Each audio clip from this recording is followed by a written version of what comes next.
We are straight into it tonight. Welcome to Multiplay. We've been away a few weeks, but we're back.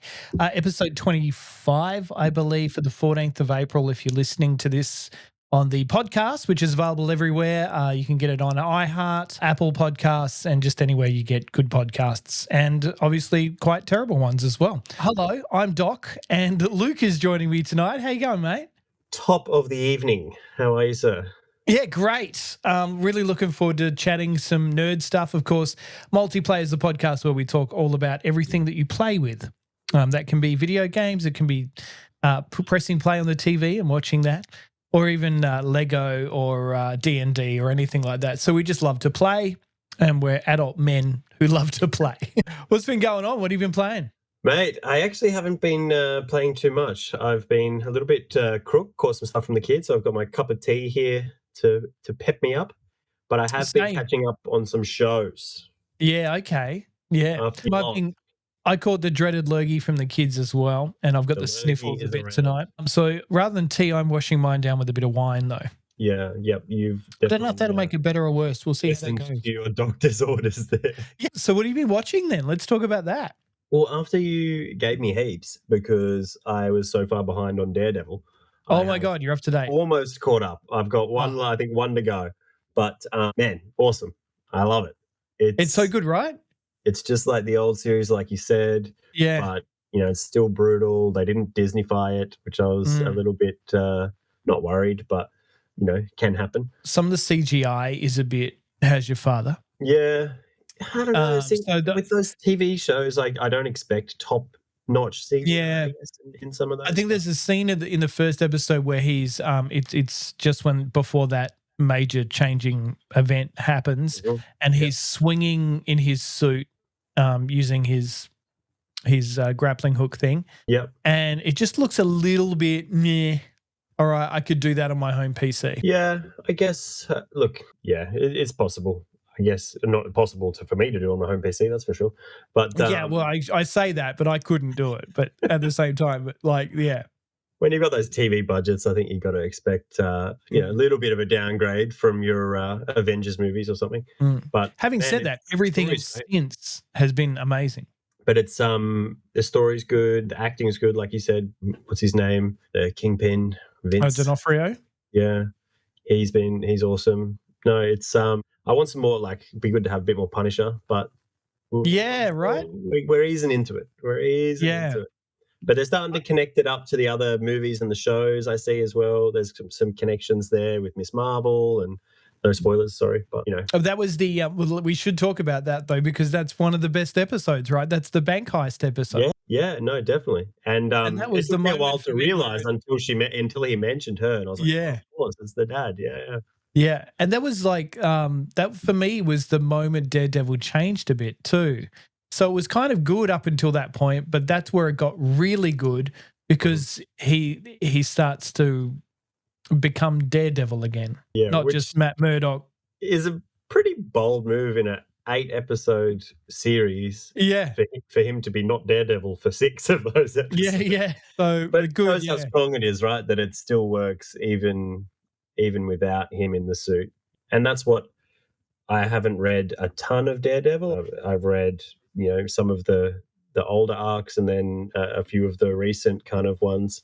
But some of those best series, it's not even him as Daredevil, it's in the courtroom. Yeah. It's like, it's that kind of out of the costume stuff is some of the best stuff with Daredevil. Yeah, I was reading some chat rooms during the week and some people talking about it there, and they were saying exactly that. It was like, oh, this is just a courtroom drama, it's boring. And then they're like, have you ever read a comic, mate? Because it is exactly what Daredevil is. It's a courtroom drama for most of it, and then it's this blind superhero for the rest. Yep, 100%. I remember when I first started reading Daredevil, so I started at the end of the Bendis run and then into the Brubaker run, and they were like, every 50 issues or something, they would change it up completely, the whole character. His identity came out, and then he owned up that he was Daredevil, and then because he was Daredevil, he got thrown in jail. He spent a massive time in jail. It was just like big, entire paradigm shifts where they would just throw everything out. All right, cool. Now we're going to do a new style. It's cool. It's similar, very like I think Daredevil and Spider-Man are very similar in that regards. They do very similar story arcs. The whole they're out, they're in, they're out. Oh Um, yeah. everyone Yes. knows who they are. No one knows who they are. Yep. How do we undo Swapping, it? changing, yeah, swapping Make and some changing all the wishes, time. get though, whatever. Yeah, Yeah. Mephisto is often talked about as the next thing to come into the MCU, and it'd be interesting to see. Yeah, it will be interesting to see because I don't know, Marvel, they have to play to a wide audience, right? To make the kind of money that they Mm. need for those movies. And to put the actual devil as the villain is a bold move. Yeah, I don't yeah, it know. is. Yeah, but one of the best villains in Marvel Comics, so it'd be really good to see. The Last of Us is launched this week. I haven't watched any of it yet, but it is an interesting move in Australia for The Last of Us because it's actually moved onto a new streaming service, one that the States have had for a while. But we've finally got Max in Australia, HBO Max. So Yeah. that's an interesting move because that was going to be on binge for us here. Yeah. Foxtel's had the HBO gravy train for a long time. So it's going to be interesting to Yeah. see how Foxtel goes once they lose all those shows. Well, I was just I was going through because I've got binge at home, and I was going through the list of shows on there the other day, and I was like, oh, that's a good one, that's a good one. Oh, hang on, what happens when you rip all those shows away from binge? Suddenly, there's not a hell of a lot left, and they've been doing a funny thing lately too, where they've been moving a lot of their KO products over onto binge as well. So a lot of the like Formula One minis and the AFL minis and things like that are making their way onto binge as well. So it's kind of like they're merging the two streaming services together, sort of soft launch maybe. Well, yeah, they've been bought out, right? So there's probably some consolidation going on. They got bought out by an international company. I can't remember what the name was. Yeah, right. So it'll be interesting to see what happens because really, well, I don't know. The only thing they got left is sport, really. Like, Yeah. Well, once you lose HBO.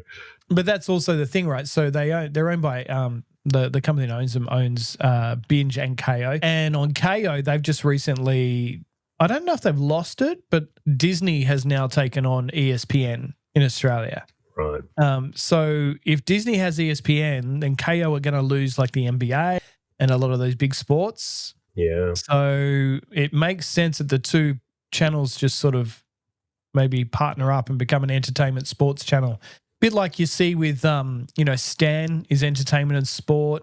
A lot of the like Prime entertainment and sport, not just a generic sports channel or entertainment channel. It's bringing the two together. So I feel like that's the path they're going to go down.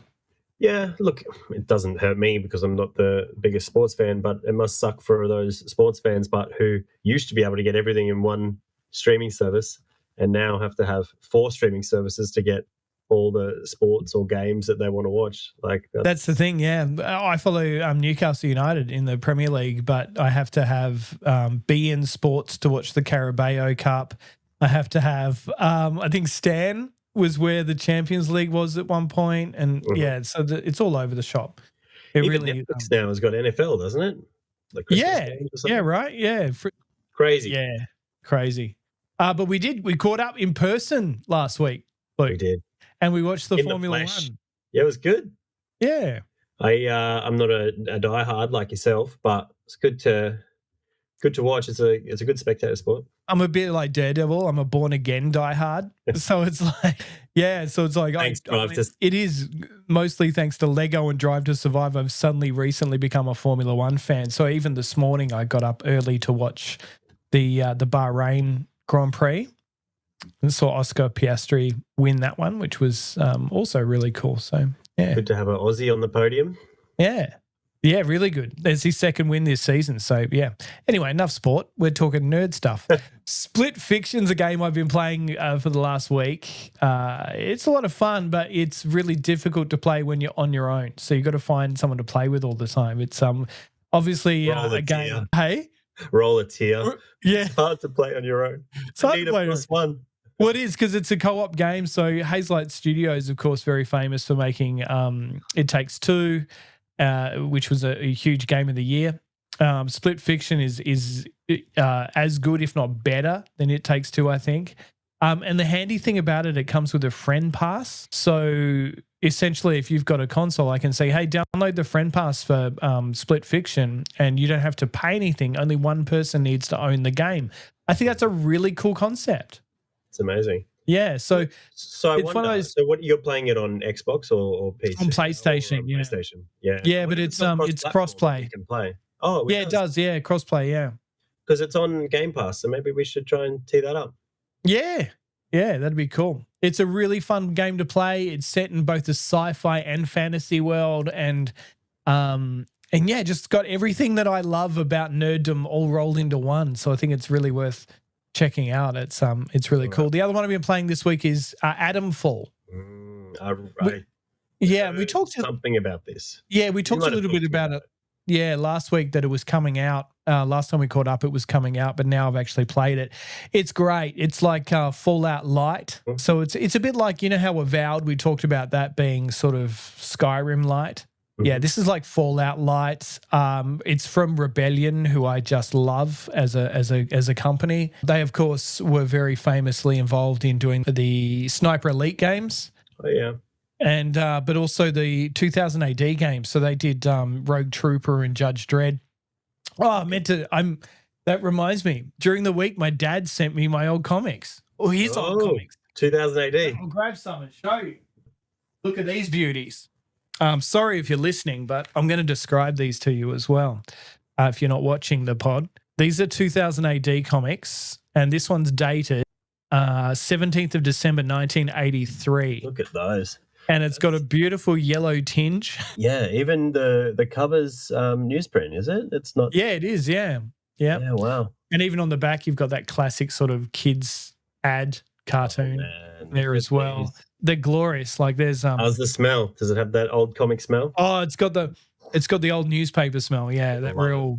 Yeah, but these so I was reading one the other night, which was Judge Death, the reappearance of Judge Death, which is just it is such a great arc in comics. It's this, because Judge Dredd is obviously this futuristic cop who gets to judge the person on the spot and then sentence them as opposed to taking them to court. And then this Judge Death comes into it. He comes from another dimension where humanity becomes a crime, because they decide all crimes are committed by humans, and very Terminator. But he's this sort of this undead creature, and they trap him inside a psychic judge. And oh man, it's so good. I just love it. And so I was reading the second part of that was Judge Death Returns, and it was one of my favorite comics. And it was like, this is the comic that got me into comics. My dad collected it, 2000 AD.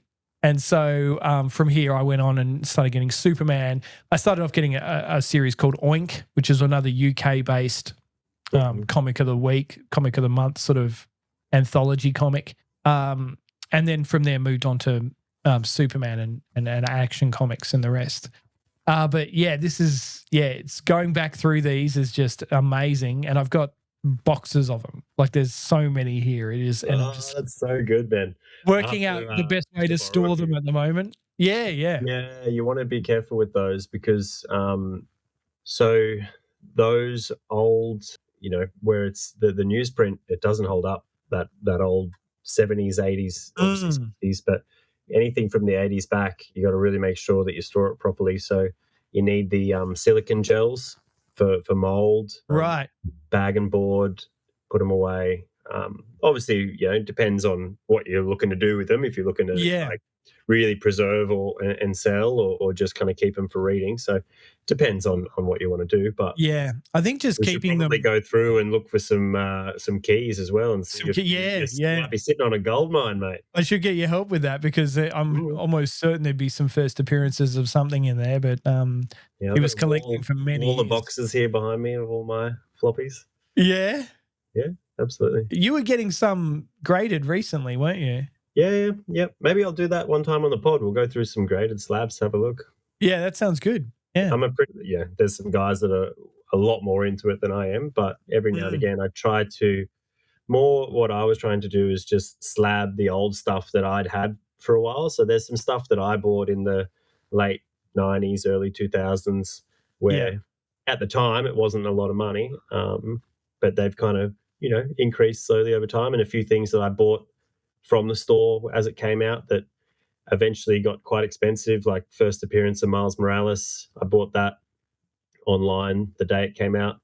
Read Wow. it once, put it back in a bag, and then during COVID, I think it got to 3,000 US or something. That comic during the height of the comic craze Whoa. during COVID. Yeah, it's come back down a lot now. It's probably back down to about $1,000, but it's, I think you remember I recently sold all my Superman comics only I a couple know of years I was ago. very sad. You didn't Yeah. tell me. I know, right? And I didn't get all that much for him either. It was just a bulk sale, get him out of my garage. Yeah, Then not long after, James Gunn announced he was doing Superman and he was going to base it on All-Star Superman, and I had all of All-Star Superman.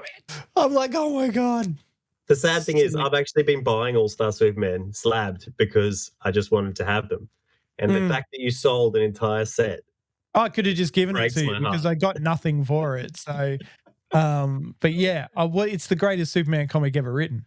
Like, Yeah, I think so too. as a fan of all Superman, I just love it. It's the best. Especially for a story that has a beginning, a middle, and an end. There's some Yeah. great arcs in Superman, some great issues, for the man who has everything. Those kind of like just one or two shots, but for a 12-issue run that has a beginning, middle, and an end, a complete story, All Stars, right up there for sure. I also had one of my favorites is a series called Metropolis. I don't know if you ever read those. Yeah, they were incredible. They was just the imagery throughout it was just beautiful, and it was. Oh, hang on, I'm more maybe street thinking level. different one. I'm thinking Astro City. What's Oh yeah, okay. Metropolis is more street level, so it's more Jimmy Olsen. Right. It's like it's a real street level Metropolis comic where Superman is a thing that happens around them more than involved in the actual. Yeah, and it's really cool. It goes down into the sort of nitty gritty of the dark side of Metropolis that you don't really get to see a lot. Yeah, nice. Yeah, it's cool. So many good comics out there. We'll have to do some more comics on the pod. Yeah, for sure. How's of course, Luke, if you don't know, is doing a Star Trek role-playing game. They've had 2 sessions now. Yeah. So I had a couple of weeks off because I had a family thing that I had to go down to Sydney for, but came back last week and had session 2. So we had our session 0, which is character creation, world building, getting all the pieces in place to kick off.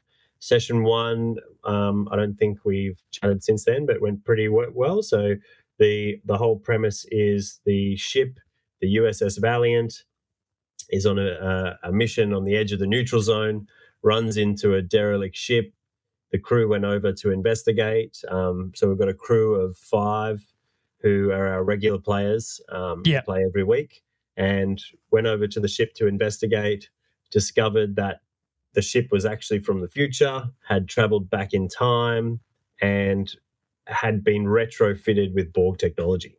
Oh, right. I don't think we talked about that last time. Yeah. Yeah, it's been retrofitted. We talked about the cat. Was it there was a Trill on board? Yep, Captain's a Trill. Yep. Captain's a Trill, and you spoke to the future captain. Yes. So the end of that one was they got hailed by the captain, who was an admiral, which she wasn't in our time. And they got hailed by an Admiral Moss, which is the Trill captain of our ship. And so temporal anomaly was unstable. Temporal shockwave hit them, sent them into the future. So episode 2 actually took place 30 years in the future, where they got boarded and had to go aboard a ship of a future version of the Federation that had used Borg technology to enhance their weaponry and had wiped out all of the Borg and half of the Romulan Empire. So it's essentially the story I was going for is like what if Starfleet went bad, used Borg technology to win the war against the Borg, but decimated them in the process, and then essentially became the bad guys. And so they're a militaristic future, like a lot of Star Trek, like mirror kind of. Mirror sort of scenario, yeah. Bad Starfleet, but not intentionally. They just took the wrong path, used this Borg technology, got too powerful, and then went down a road that they couldn't turn around. Well, they say every villain is the hero of its own story. Exactly, right? Exactly. And so we had a guest player, a friend of mine's brother. So he came, played with us for that session too. He was a Section 31 operative who Cool. it was also reversed. Section 31, obviously, usually the bad guys, were actually trying to undo this path that the Federation had been on. So had been messing with trying to send a signal back in time to warn the crew not to capture this Borg Queen and use its technology. So Section 31 were flipped as well. They were kind of like the good guys. And so we're talking Next Generation 31 or Discovery 31? Because Discovery 31 sucks.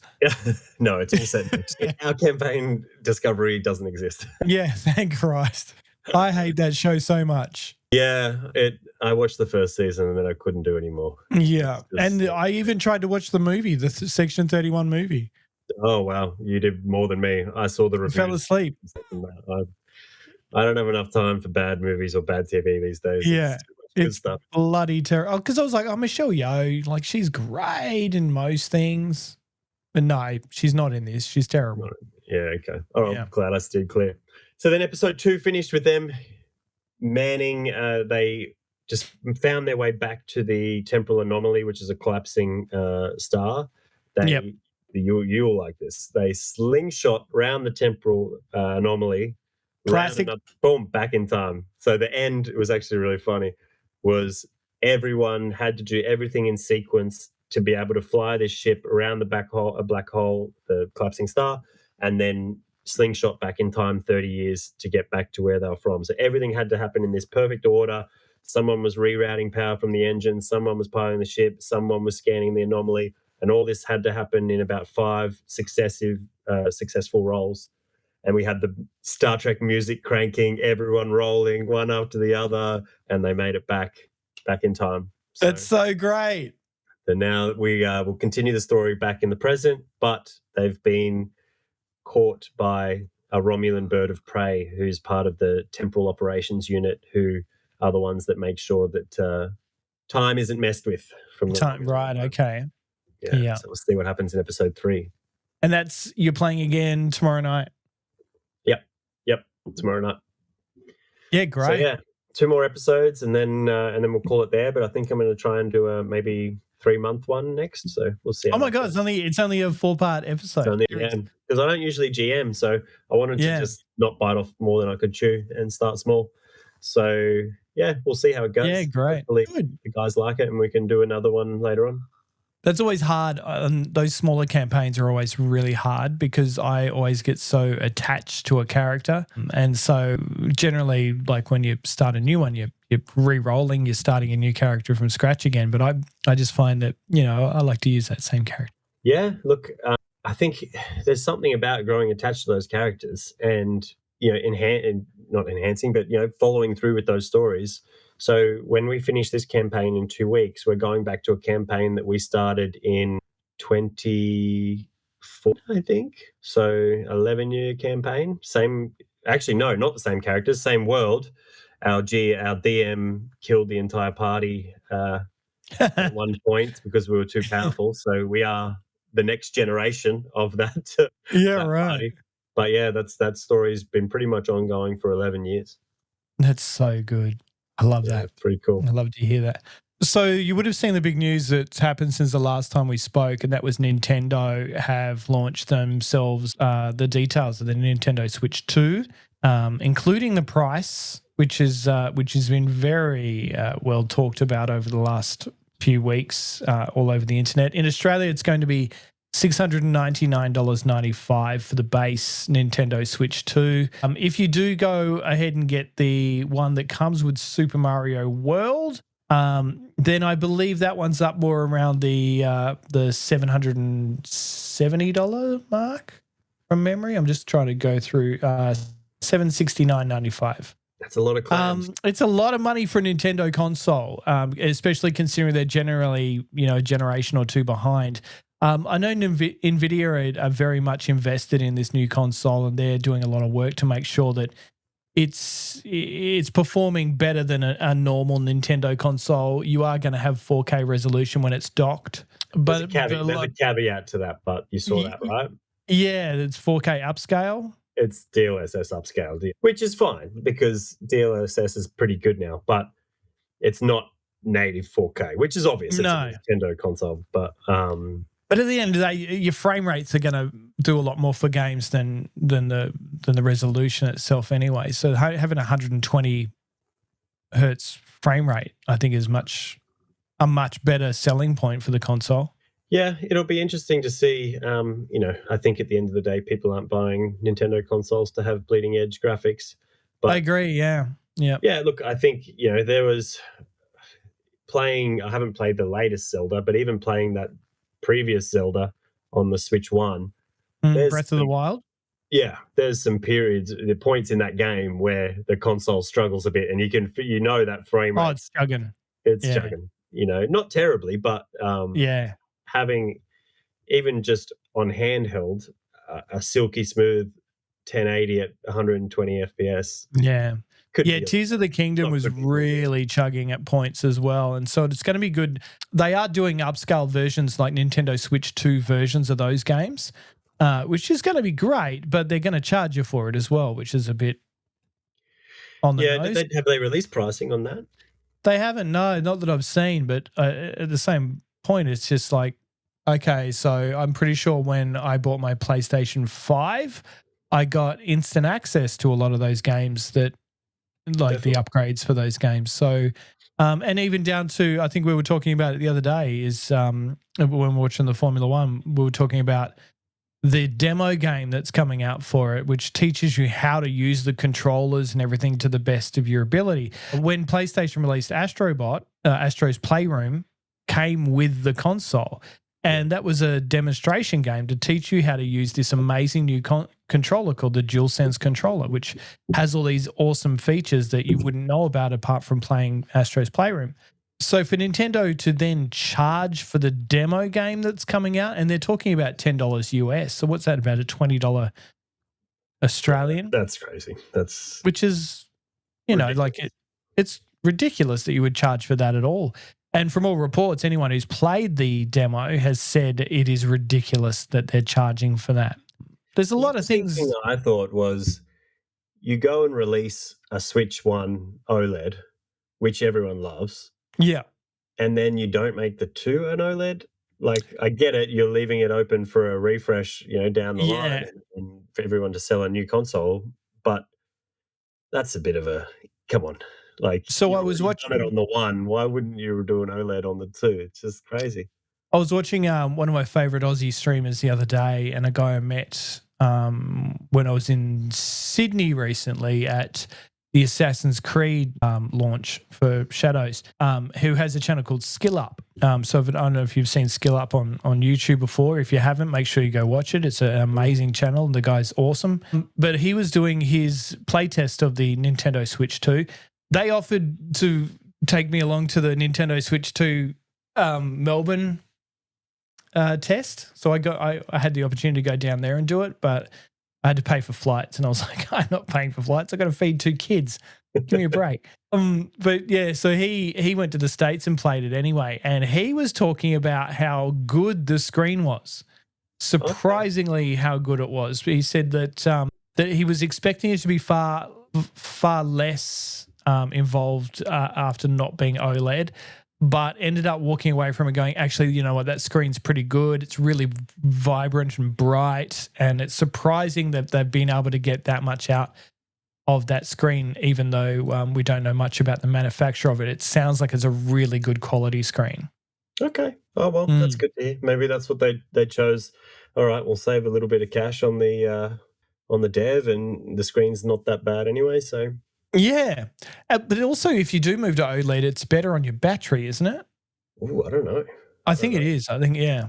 So, Well, I guess because the whole idea is the blacks are black, right? Maybe that just turns off those pixels and saves you battery rather than yeah, I don't know. I like the idea of the Joy-Con being a mouse. You will see how that's implemented. Yeah. I'm not I mean, the I'm not Lenovo does sure it. anyone's gonna use that, but anyway. So Lenovo's handheld does it. Does And it? that, yeah. So it's not a new feature. Like everyone's raving about it, Nintendo Switch 2 being the first one to do it, or an amazing feature for it, but I'm pretty sure Lenovo already does that. Do you know the first thing I thought when I saw that? I was like, man, you might actually be able to play Civilization on a console Yeah, now. right.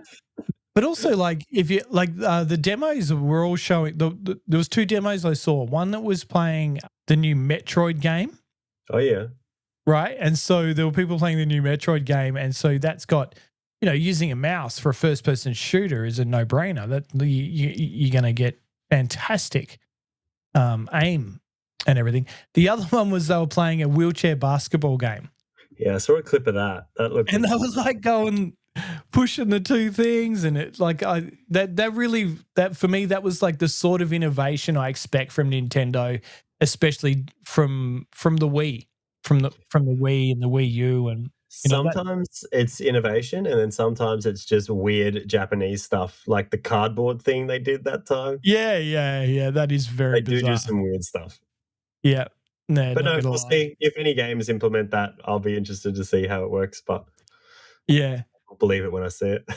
The other thing is like Nintendo, like, yeah, you're going to launch a brand new console, but your only 2 new games are going to be Mario Kart World and Donkey Kong Bonanza. And Bonanza doesn't even launch with the console. It comes out like over a month later. Oh, okay.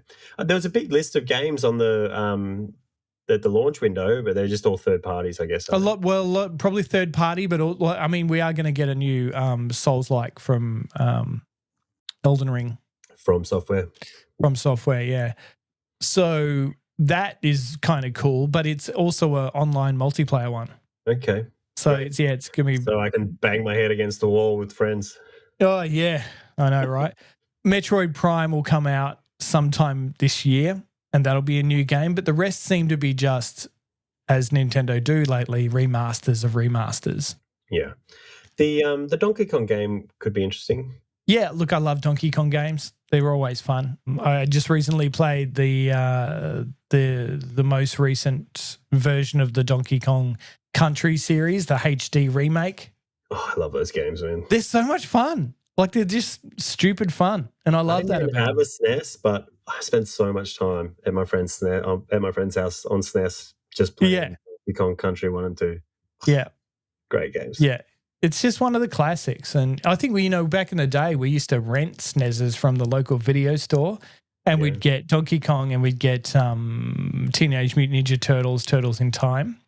Yeah, I remember renting video games. Yeah, right.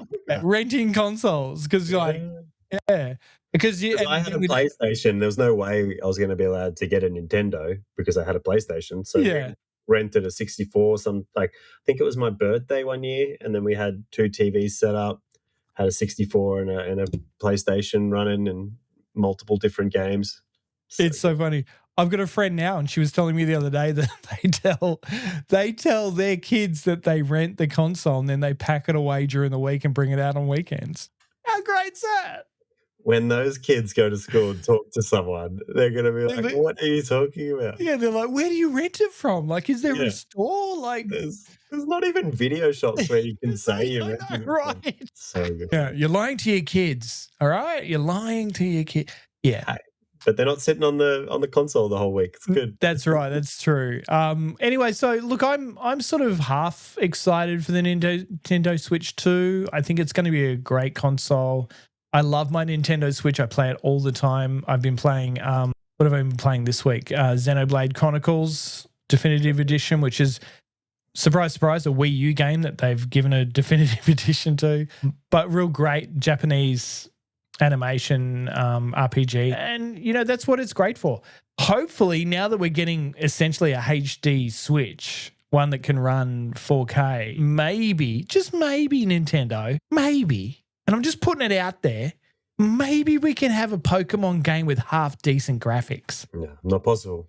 Not possible. Like, when I play Pokemon, I'm like, I love this game. I love the gameplay. But to look at, they're terrible. And then I go watch the Detective Pikachu movie, and I go, why don't we have a Pokemon game that looks like this? Look, I think the Pokemon games, have they even, you've played them, the recent ones that I haven't, but yeah, they haven't really changed up the gameplay in a long time either, right? Like it's the gameplay, yeah. I mean, it depends on which one you get. Like the Pokemon Legends ones are a little bit different. Yeah, okay. So they sort of they've manipulated it slightly for that one, but then you go back to like the Scarlet and Violet, and they're just classic Pokemon. I mean, yeah, you do get to ride your Pokemon like a motorcycle, which is kind of cool. So there are additions, but ultimately it's core gameplay. And to be fair, I don't want its core gameplay to change. I just want it to look really great. Just want some 4K Pokemon bliss. Yeah. I mean, to be fair, like I play a Pokemon game and it doesn't even look as good as the anime that you watch. So it's like, if we can at least get to that level, I'd be happy. But if we can get to Detective Pikachu level, I'd be stoked. Just get Pal World and then you can just shoot other Pokemon. Oh my God, that's sacrilegious, but also ridiculously fun. I had a mate that was playing it. He loved it. Oh, mate, I was playing it for, ages. And I was like, as a Pokemon fan, I should not be playing this. But at the same time, I love the idea of my Pokemon having bazookas and machine guns, and it's just an awesomely built survival game. It is really a really strong game. Yeah, okay. I thought it was just just one I'm going to check out, Bud, is what you've got on your screen there. I want to play that on PC. Oh my God, it's incredible. Got it on PlayStation, obviously, but I want to play that remastered one on PC. It's really, really good. I'm not sure my PC is pretty strong, but it's still a laptop, and so it was a bit janky in parts. Mm-hmm. But oh my God, it's such a glorious game, and it even lets me forgive the. I don't want to go into spoiler territory because we talk about this game a lot, and I don't want to ever spoil what happens in it for anyone. But even though I don't agree with the story, the narrative of this game at all, remotely, and even having played it again now, I still am like, why did you do that? That annoys me so much. It's still a beautiful game and just such a cinematic experience. One of the things I love about that game is the attention to detail, right? So I remember when, you know how they do those documentaries when those games came out. They did one for Last of Us 1 and for Last of Us 2. Yeah. I don't know if you watched them at all, but I think they were called Grounded. They're on YouTube. You should check them out. Really good especially if you're into like the behind the scenes of game making. But there was one guy on that game for 2 years, and all he did was rope. That was his job. Rope. You know how she does the ropes and you run the rope through windows and down. Yeah. That was his job. All he did for 2 years, Doc, is program. That was his job. Rope. Because when you see, like at the end of a video game, when you complete one and the credits roll, and it's a stream of people. Yeah, it's rope guy. Rope guy. Not really, but that's all he did. I read an article on Twitter. I think I mentioned something in the game about how much time they spent to make sure the physics of the rope was good. And the guy had a Twitter thread. Yeah, I'm the rope guy. You know, this is what I did. Da, da, da. And then I like went back and played that game after I completed it, and then after I watched that stuff. And the rope on that game is ridiculous. It is unbelievable. You can run it in and out of any object in the world. Goes through like around crates and around this. The physics on that game is perfect. It is, the attention to detail is unbelievable. Yeah. And that's just one element, right? I'm sure there was a guy and all he did was broken windows, and another guy who all he did was water reflections, or probably many people did water reflections. We were just looking before on the screen, the guitar. Yeah. You can actually play the guitar. Yeah. Like that guitar in that game is better than most music games. Yeah. And that's crazy. Naughty Dog they're off the charts. They're unbelievable. And that's why I can't wait for the sci-fi one they've got coming out. Yeah, Intergalactic. Didn't we talk about it a couple of weeks ago? Yeah. Really looking forward to that. Yeah, man. It'll be great. Naughty Dog are the best.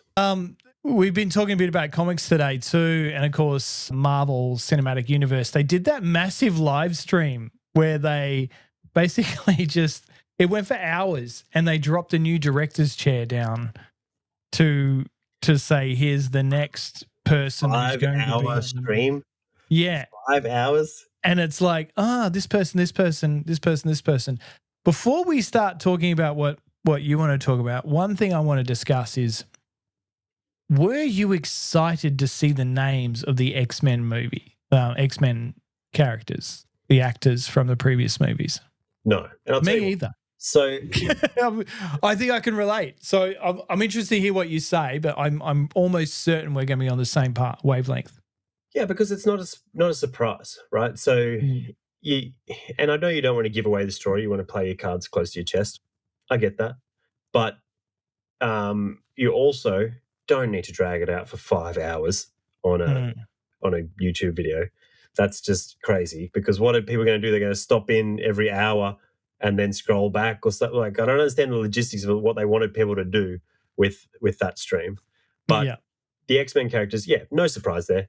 Beast at the end of the Marvels confirms that what's her name, Monica Rambeau, is in the X-Men universe. Yeah. Which we know exists obviously from Doctor Strange as well, because Professor X was in it. Obviously, Deadpool then has come since then, and kind to be fair, you're probably the only one that made it to the end of the Marvels. I skipped to the end. Yeah, okay, right. No, look. People knocked the Marvels and said it was terrible. I don't think it was terrible. I think it was average. Maybe. Yeah, I thought it was average too. And you know what? I love Brie Larson. I don't care what anyone says. I think Brie Larson's one of the greatest. I think Captain Marvel, the movie, the first movie, was phenomenal. I loved it. Yeah. No, and I love her in it. Yeah, no, look, I'm the same. Yeah. I'll die on that hill with you. That the Marvel, what's Captain Marvel, the first one. Hey, yeah, it brought Kevin Smith into the MCU. So yeah, right, yeah, we'll take that. You're gonna take the wins. Yeah. But just being set in the '90s, Skrulls, love Skrulls. I thought it was great too. Marvel's definitely not as good, but not an absolute train smash like people made it out to be, because it had 3 chicks in it. Yeah. There was some cool stuff with the jumping in time, not time, but different parts of the universe when they would. Yeah, I did like that. Yeah, that was really cool. How they would just jump at the perfectly wrong times and stuff. But yeah, didn't hate it. But yeah, the reason the X-Men was a bit of a not fizzer, but they've been building up to a multiversal movie. They've hinted at other multiverses. Of course, those multiverses are going to come into play. I think there was a chance that they didn't do it, especially after Deadpool, because Deadpool seemed to be a goodbye to those old Fox universes. True. And their kind of swan song. So was I surprised that they were bringing X-Men back? No, but there was an element where I was like, okay, we know the way they're going now, that there's going to be, and this is going to lead into obviously our next topic, which is potential what ifs for Avengers Doomsday. And anyone who's read an Avengers Doomsday comic is going to know what's coming anyway. So there's no. So the comic's called Secret Wars. So Secret Wars is the next movie. So we know where it's going to get to. We just don't know how it's going to get there. So let's start with that, right? So you haven't read Secret Wars. So Secret Wars was. So we should point out, I am a DC guy. I'm not a Marvel guy at all. I like the Marvel movies and I like some Marvel comics, but I don't read them religiously like you do. Yeah. And so comic-wise, I definitely read DC, but especially some of the new Absolute stuff. But mostly I read Marvel, predominantly Marvel, especially events. I'll read a DC event if everyone says that it's really good, but I have skipped a few, and I would never skip a Marvel event generally. Yeah, okay, right. We'll read all of them.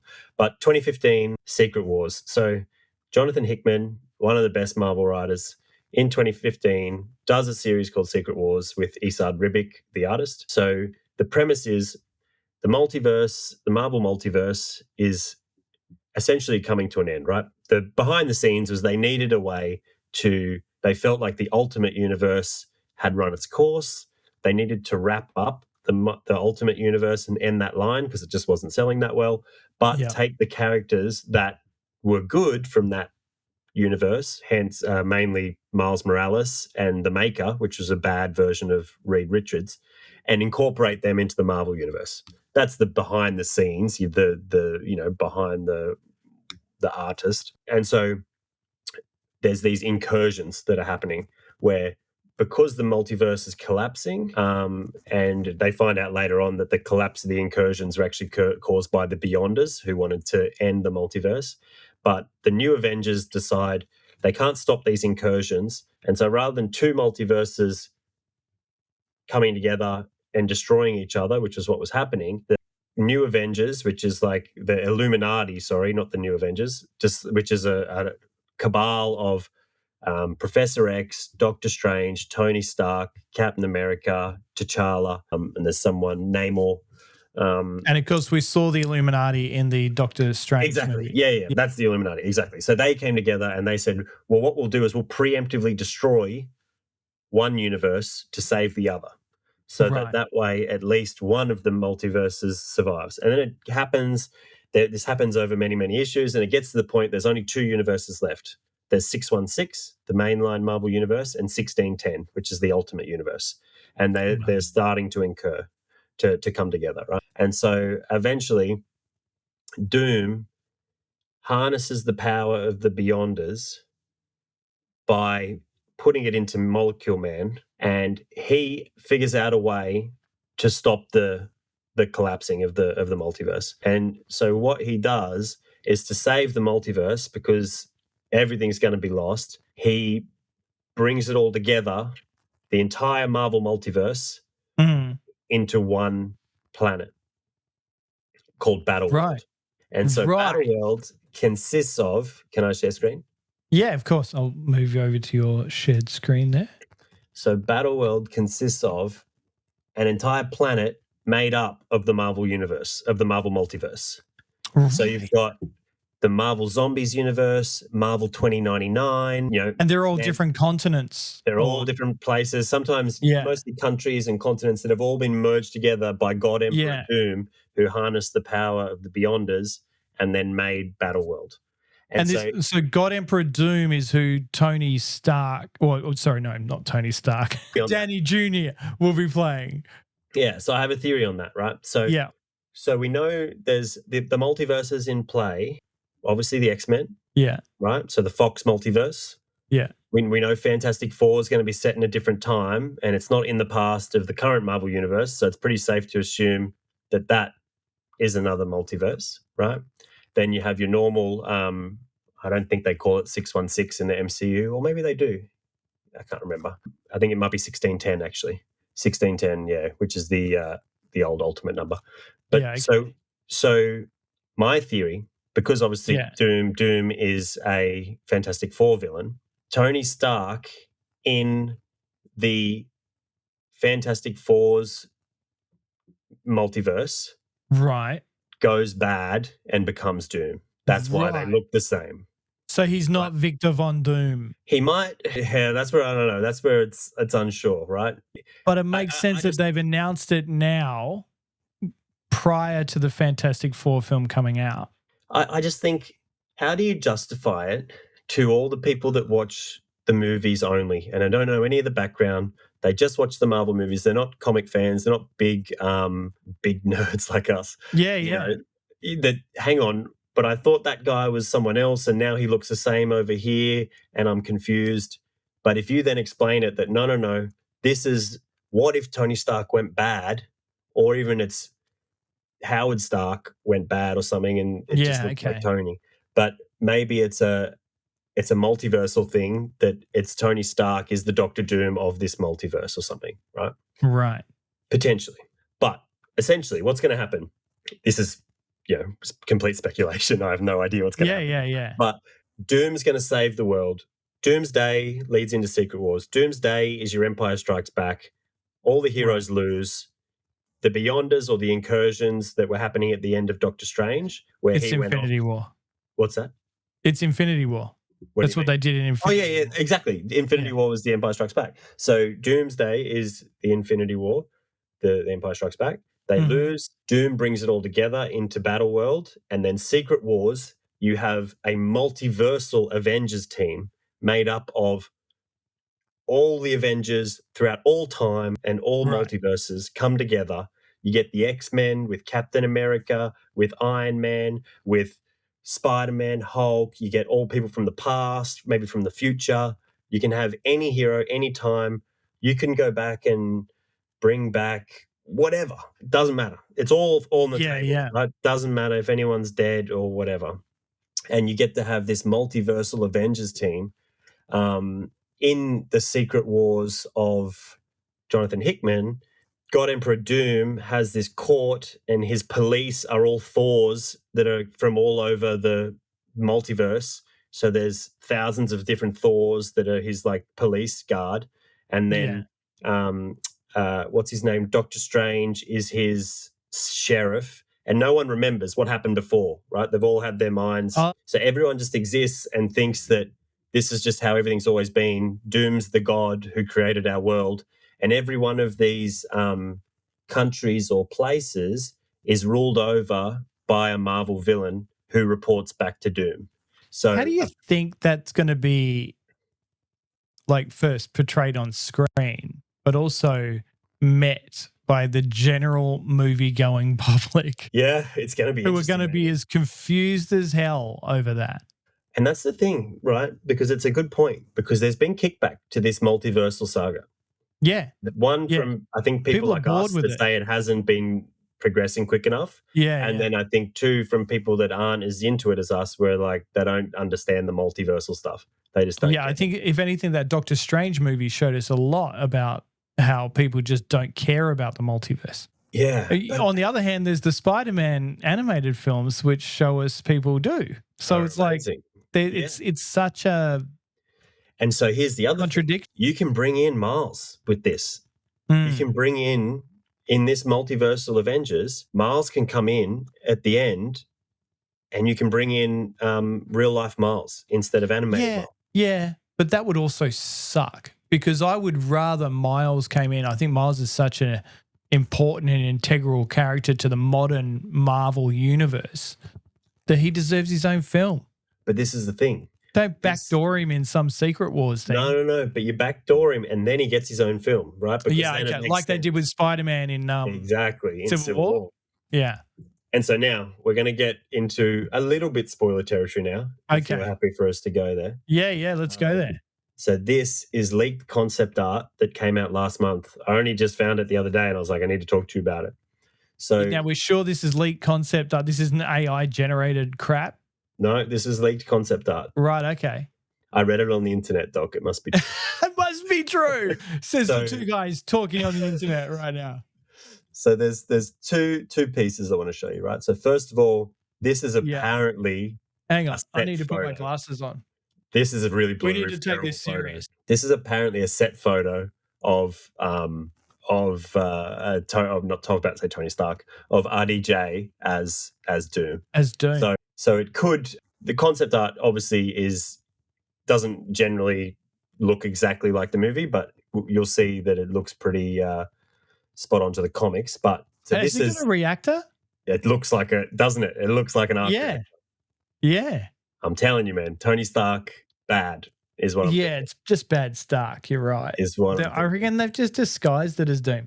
Yeah, he's going to be Dr. Doom. No, he's just bad Stark. I reckon. We'll see. Anyway, but this is some concept art of Doom, which looks badass. If Doom looks like that, looks so I will go see this movie every day for a week. Oh, man. But wait, get ready, Doc. Get ready. Yeah. There's some concept art of Fantastic Four here, which looks really cool. I really like this one. I've got a really big crush on Vanessa Kirby, so I'm so excited for that.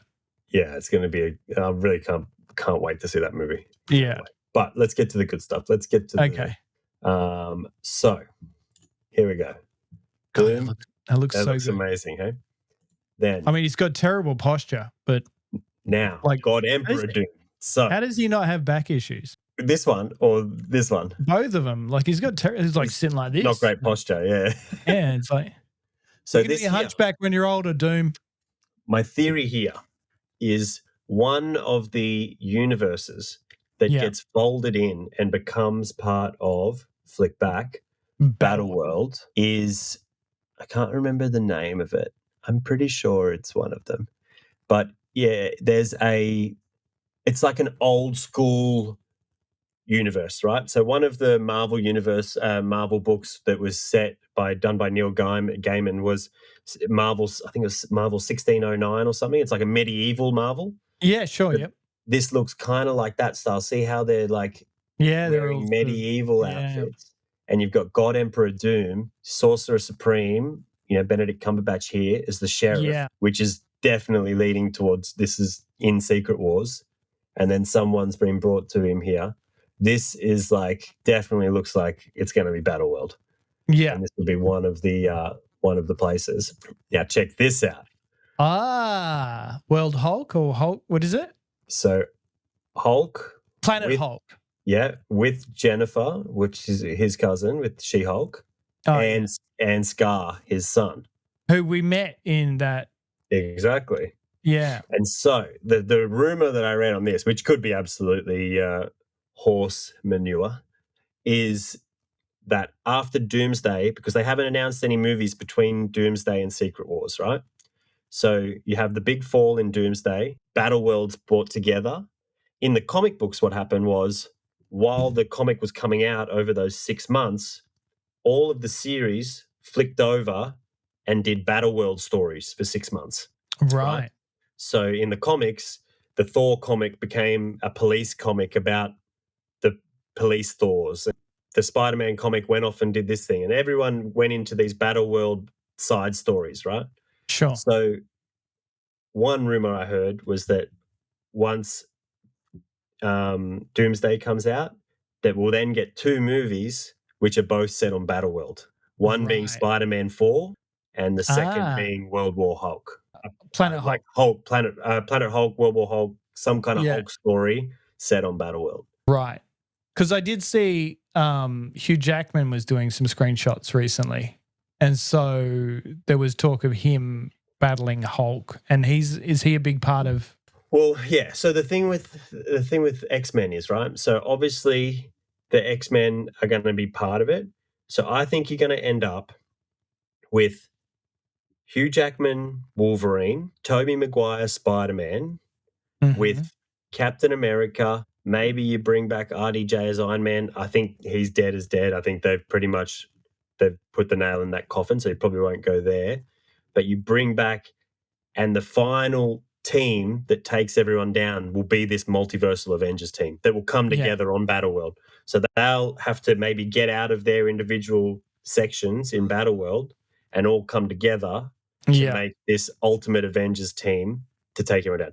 Now, the other thing we haven't considered is the Young Avengers team, which is also going to play a part, because all the Young Avengers that have been brought together in all the TV shows are also in it. As you can see here, you've got Star-Lord.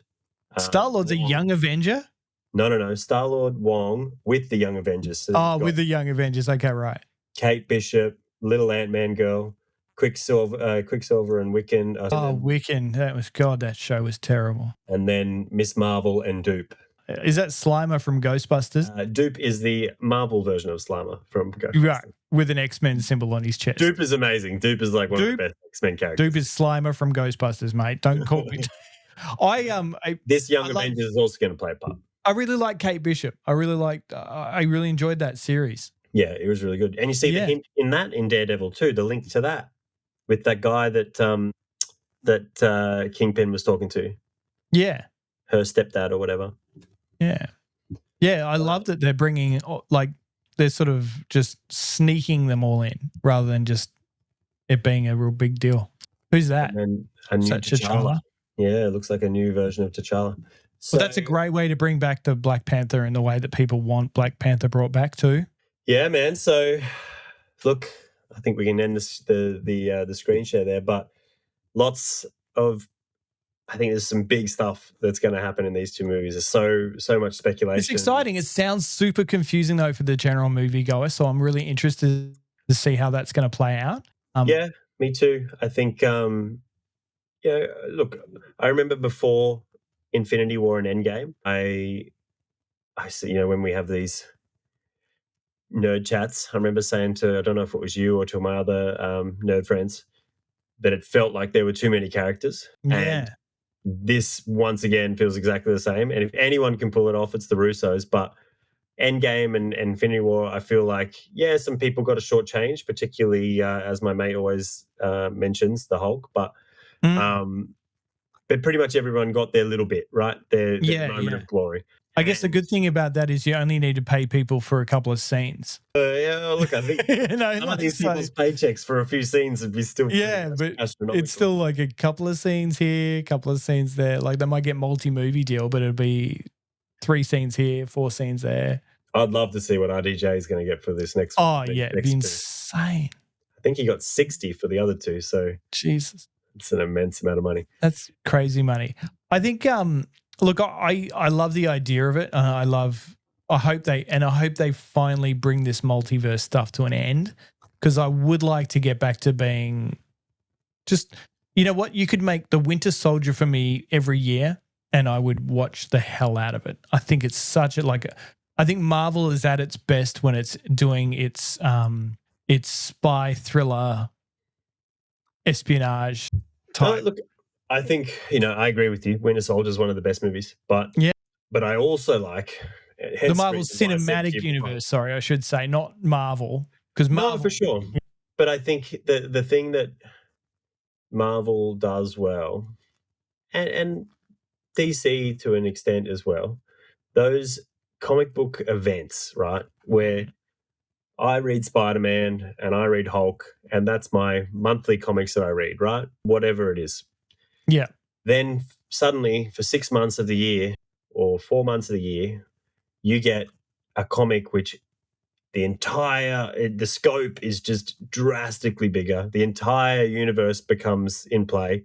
Anyone can be in it. Anything can happen. Yeah, usually the table gets reset at the end and, everything goes back to normal. But yeah, generally, they're these immense, crazy stories where it's all go, right? And for your $8 or whatever you spend on an issue, you get the entire Marvel universe comes into for some epic battle, or not just battle, and that they pulled off in Endgame and Infinity War. DC's never been able to pull that off. Justice League, I know you like it, but I think it was. I like it, but I understand its flaws, and I still think the Snyder cut was so much better than the Whedon cut. Look, I think the thing with Snyder is he didn't get to execute on his vision, right? And so there was the potential there to see what he would have done with Darkseid in that other universe where we saw a proper Justice League movie. Yeah. The Steppenwolf gets set up for the actual big bad, which is Darkseid. In my opinion, you don't start with Steppenwolf. You go straight to Darkseid, right? Because what if you don't get to Darkseid? Yeah. And Marvel played their cards right and hinted at it along the way, and then finally got to do Thanos. But now to do something like this and do Doom, where the scale is so epic and every Marvel character is possible to be in it, and not just every Marvel character, because what's the thing over the last 10 or 15 years that we've had to think, right? We've had to think, oh, well, what characters do they own at the moment? Who can they bring in? Who have they got licensed to? And they can't do this character because Marvel doesn't own them at the moment because Stan sold them all off in the 90s. And that all goes out the window now because they own everyone except Spider-Man, and they've got a deal to use Spider-Man. So they can bring in people from any movie, any show, any time, doesn't matter. It's all in play. So apparently there's Kingpin's one they can't use in movies. I read that the other day. Yeah, there's still some. They can only some still weird deals going on there, but Kingpin's one that they can only use in TV. Most of them have expired. Oh, and then there's the Hulk one. There is actually a deal with the Hulk. They're not allowed to make Hulk individual movies, but he can be part of an ensemble. Which actually goes against what I said before around that being a Hulk side movie. I'd say there's probably going to be a side. Maybe it's a She-Hulk movie. Or maybe, but maybe it won't be a Hulk movie, and maybe that'll just be part of Secret Wars. I know they've wanted to get the rights to that back, I believe, when I read a little while ago, but they did these bad deals that unfortunately just never expire. So but man, it does concern it makes me excited about Marvel again. That's what. That's good. I'm glad it does. The thing that I'm not excited about. This is where you piss on my fire. Yeah, is that they're bringing back the geriatric X-Men, right? I think we're done with them. I think you touched on it a bit when you said that Deadpool films sort of said goodbye to those movies. And having watched, because we're also Star Trek fans, having watched Picard and seeing the deterioration of Patrick Stewart in that show where he just isn't there anymore. Like, he's not the powerhouse that he once was. And I don't know that he can carry that as Professor Xavier either anymore. I think maybe, it pains me to say I love Patrick Stewart, but I think his days of being at that level are done. Yeah, but think about it, right? No, I completely agree with you in that the Picard of season 3 of the Picard show, season 3 was way better than the first 2 seasons. I actually liked. Yeah, it was. Yeah, but the Picard of that show is not the Picard of TNG, the show, right? They are very different people. As a result, but that's down because to of him being an age. Yeah, 100%. No, completely. Like with all the grace in the world and the love for that man that I have, he's old now.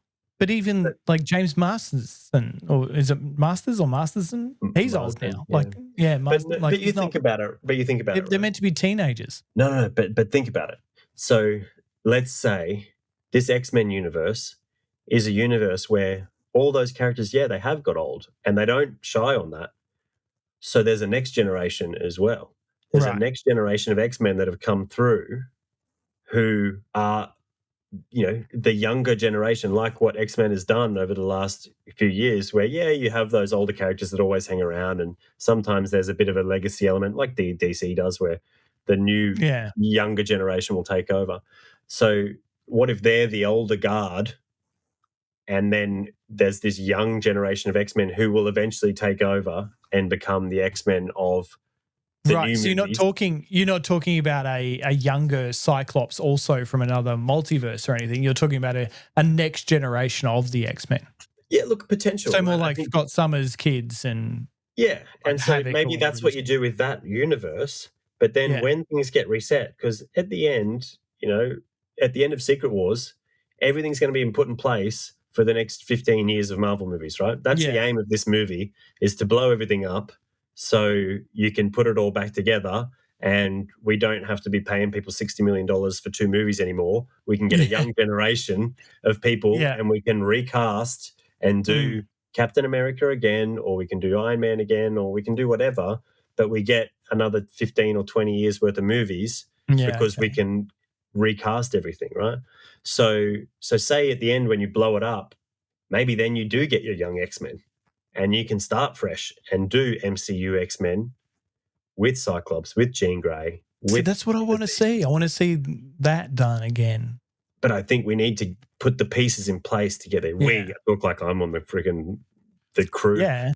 Luke Feige, isn't it? Yeah, absolutely. I need my baseball hat. I do love it. Like I love going to the movie. I think they're great movie events. I love going to see them. I think they're awesome. I think one of the most underrated Marvel films of the last few years is that Shang-Chi.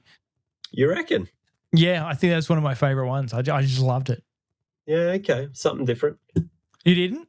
It wasn't my cup of tea, but no. I think I've just never read, not that you have to read it, but that part of the Marvel universe has never really interested me. I like the kind of, I've read a little bit of Doctor Strange, but that area of the MC, I was going to say MCU, but more the just Marvel universe in general. The magic side of it? Yeah, it hasn't really interested me. I've just never really dabbled there. But Shang-Chi was okay. Once again, I think it was okay. I think it was average, but that's just my opinion. I think Shang-Chi was like Marvel Ninjago. Yeah, for sure. I like that. I like that. Yeah, it's good analogy. There's lots of good stuff still to come, though. So I think, we're looking forward to seeing what they actually do, and it'll be a surprise. Yeah, man. Can't wait to see what Fantastic Four has in order. We'll see if Thunderbolts drops any hints along the way. But the reviews coming in for Thunderbolts, the behind-the-scenes sort of whispers are that it's the best MCU film in a long time. Really? Okay. Yep. Yeah. I'm looking forward to that.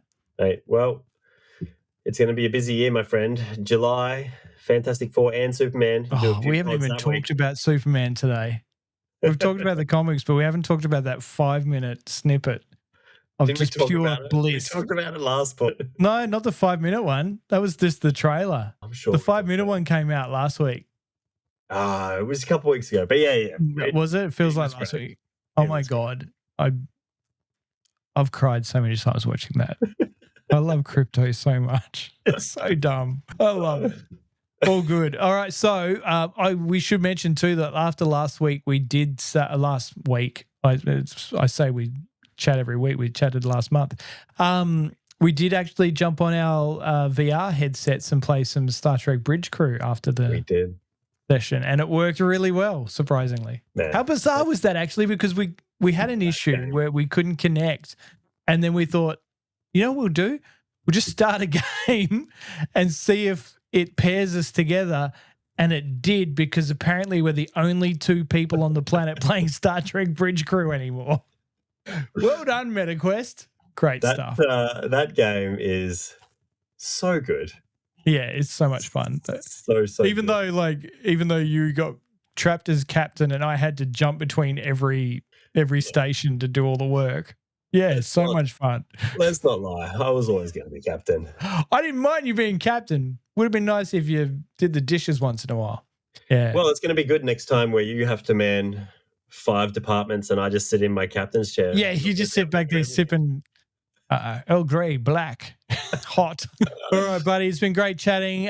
Thanks to everyone who's been watching or is going to watch at some point in time or listen via the iHeartRadio app or via Apple or Spotify or anywhere you find multiplay. That's what it's called. And be sure to share it with your friends as well, because that would mean the world to us. Maybe there's some people listening 30 years in the future, like, in my Star Trek RPG. Yeah. Or in a multi-universe. Like yeah, absolutely. Yeah, they're listening. It's some weird universe where they actually enjoy what we do. Yeah. God Emperor Dot. Yeah. All right, we'll catch up again soon. And, of course, check us out on the socials as well. So, bye-bye.